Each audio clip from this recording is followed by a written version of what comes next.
Olá! Nessa aula, nós vamos falar sobre mais algumas estratégias de leitura e também vamos fazer uma revisão nos pronomes relativos. Vamos lá? Abra seu livro e acompanhe comigo.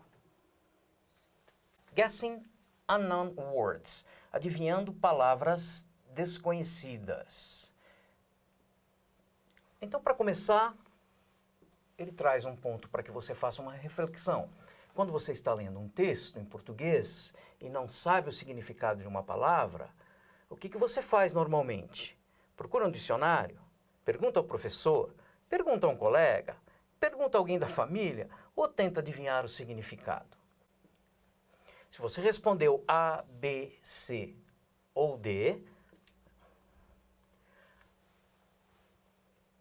então você não está utilizando formas de leitura eficazes ou eficientes, ou seja, você não está fazendo uso de estratégias de leitura.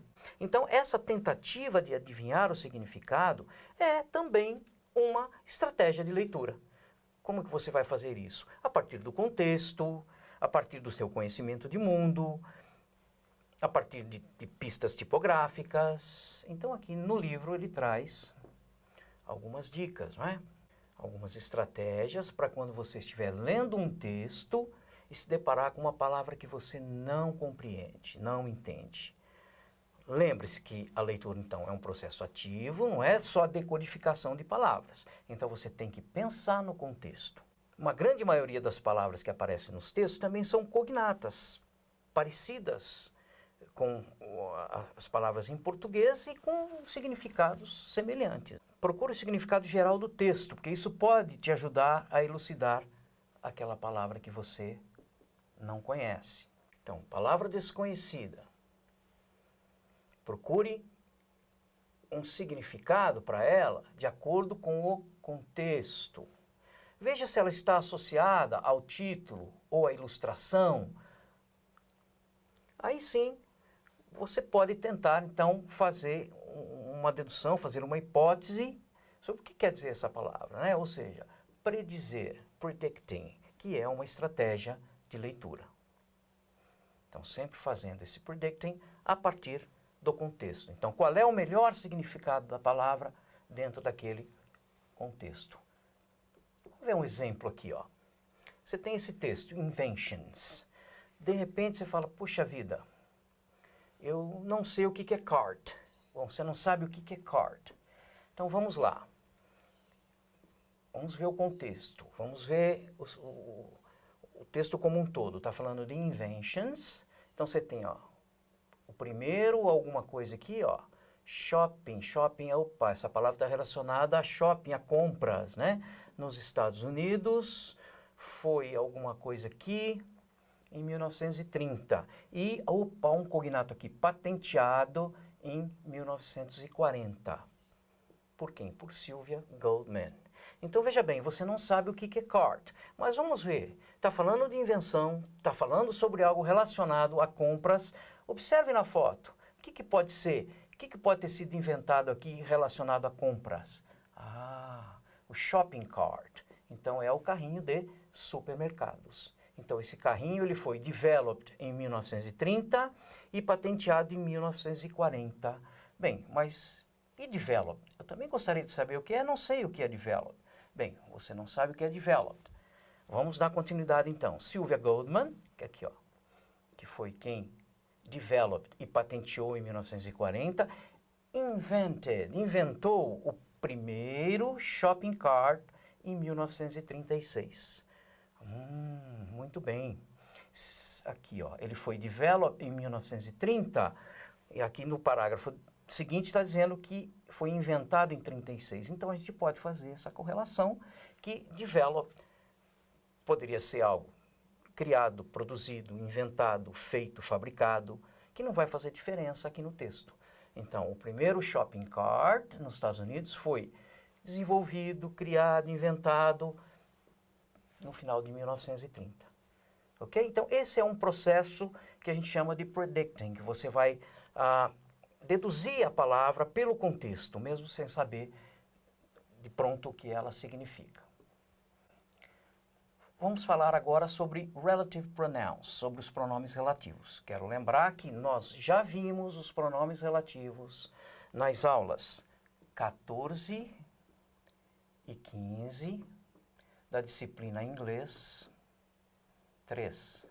Então, sugiro que vocês assistam às videoaulas 14 e 15 da disciplina Inglês 3, que eu falo sobre os pronomes relativos de forma detalhada, ok? Bem, então aqui, fazendo uma revisão, vai falar sobre o that, sobre o whom, whose, which, where, when, etc. Não vamos confundir os pronomes relativos com os pronomes interrogativos. Então, who are you? Quem é você? É pronome interrogativo. Ah, aquela é a garota. That is the girl who broke the door. Aquela é a garota que quebrou a porta. Então, esse who, ele está fazendo o quê? Ele está unindo duas orações, né? E dando informações da oração principal através da introdução de uma outra oração subordinada. Então, esse é um pronome relativo. Vamos lá. Então, aqui, ó, o pronome relativo os pronomes são usados para juntar, unir duas sentenças em uma. Então, eles são usados no começo de uma oração subordinada para dar informações mais específicas sobre a oração principal. Então, ele traz os exemplos aqui, ó. Então, o who é que, quem, usado para pessoas. Olha o exemplo. The man, o cara que chegou tarde, trouxe boas notícias para nós. O cara que chegou tarde, esse who está se referindo ao cara, é uma pessoa, então é who. O whom também é usado para pessoas. Só que normalmente a gente usa o whom quando tiver função de objeto e especialmente quando ele for seguido de uma preposição. Aí você não pode usar o who. Então veja aqui, ó. I'm talking about, estou falando sobre quem fez tal bagunça. Sobre quem, preposição sobre quem. Aqui no caso tem que ser o whom, não pode ser o who. O which, por sua vez, é usado para se referir a animais ou coisas. Então, this is the vase. Esse é o vaso. Foi roubado ontem. Então, esse é o vaso que foi roubado ontem. Coisas, objetos, animais, usa-se which. E o that, que a gente chama de coringa, né? Então, o that, ele pode ser usado no lugar de who e de which, desde que esse that não venha entre vírgulas, aí não pode, ou depois de uma preposição, aí também não pode substituir. Então, olha o exemplo aqui. These are the flowers, essas são as flores, foram enviadas pelo John. Então, essas são as flores que foram enviadas pelo John. Então, aqui como são flores, poderia ser which, mas você substituiu por that sem problema nenhum.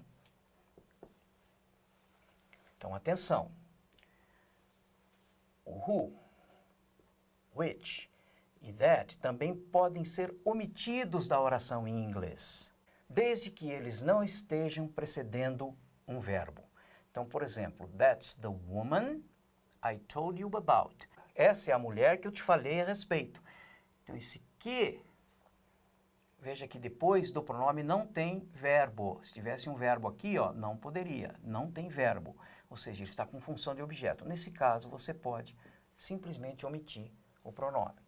Então, ficaria direto, né? Tira aqui. That's the woman I told you about. Whose. O whose é cujo, cuja. Então, é usado quando se refere à posse. This is the house. Essa é a casa cujas janelas foram quebradas na semana passada.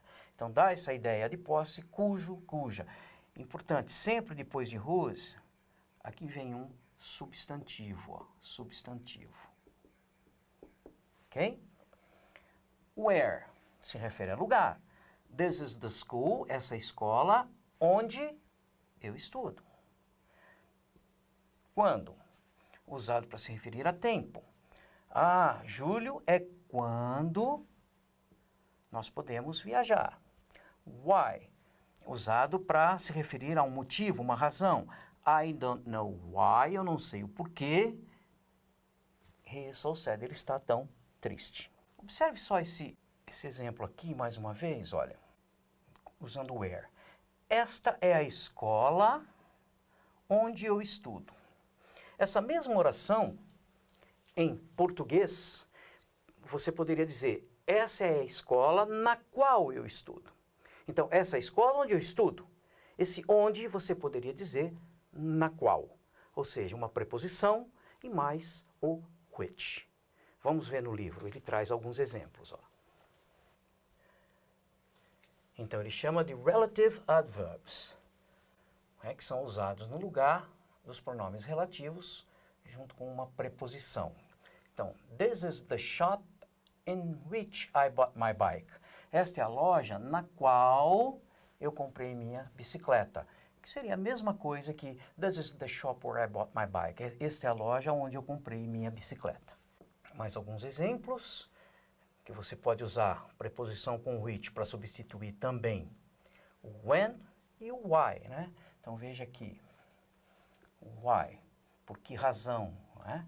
Então, the reason, a razão, esse why aqui, ó, porque nós o encontramos, você poderia substituir por for which.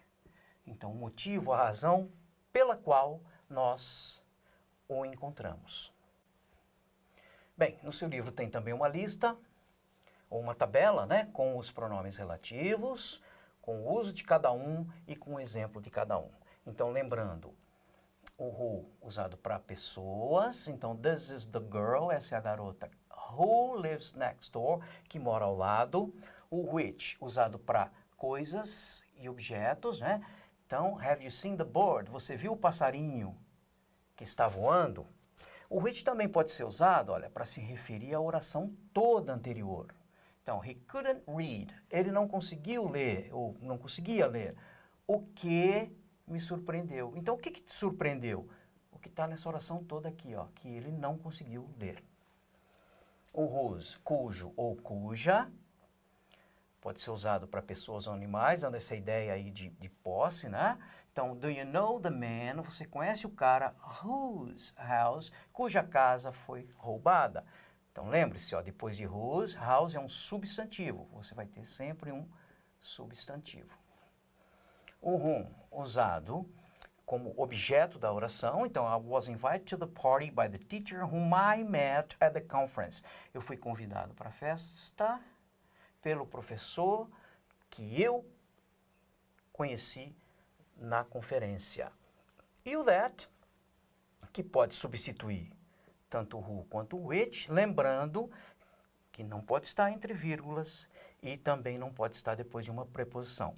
Então, I don't like the picture that, eu não gosto da foto que is in the living room, que está na sala.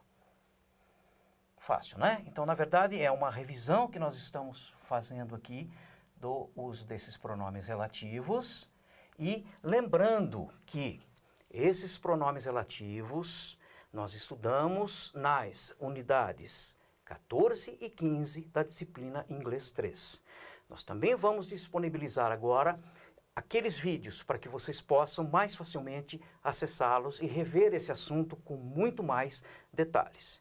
Depois você pode ir até a seção Antena Parabólica e ler sobre a importância da leitura na formação do pesquisador. Por hoje é só. Até a próxima!